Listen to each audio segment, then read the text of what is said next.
अस्सलाम वालेकुम नाजरीन, आप देख रहे हैं पीटीएन न्यूज और मैं हूं आपकी होस्ट कुरातुलैन।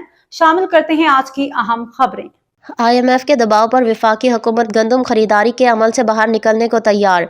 वफाकी और सूबे सिर्फ गंदम का इमरजेंसी स्टॉक ही अपने पास रखेंगे। आलमी मालियाती फंड के दबाव पर वफाकी हुकूमत ने गंदम खरीदारी के अमल से बाहर निकलने का फैसला कर लिया। ज़राए के मुताबिक वफाक और सूबे सिर्फ गंदम का इमरजेंसी स्टॉक ही अपने पास रखेंगे। वफाक और सूबों साल भर के लिए 62 लाख मेट्रिक टन गंदम ही ज़ख़ीरा करेंगे। स्ट्रैटेजिक ज़खायर की खरीदारी भी वफाक के बजाय निजी कंपनी करेगी। ज़राए के मुताबिक वफाक 15 लाख, पंजाब 25 और सिंध 10 लाख मेट्रिक टन गंदम का ज़ख़ीरा रखेगा।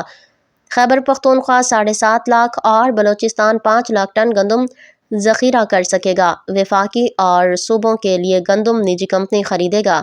ज़राए वजारत सनत व पैदावार के मुताबिक फाइनेंसिंग और गंदम रखने की ज़िम्मेदार भी कंपनी वफाकी सिर्फ सर्विसेज चार्ज देगा। हुकूमत को 570 अरब रुपए के सालाना बचत का तखमीना है। वजारत ख़जाना तहफ़्फ़ुज़ से सर्विसेज चार्जेस के लिए 30 अरब रुपए मुख्तस कर दिए गए। न्यूज स्टूडियो से फिलवक्त के लिए इतना ही। मज़ीद खबरों और अपडेट से बाखबर रहने के लिए देखते रहें पीटीएन न्यूज।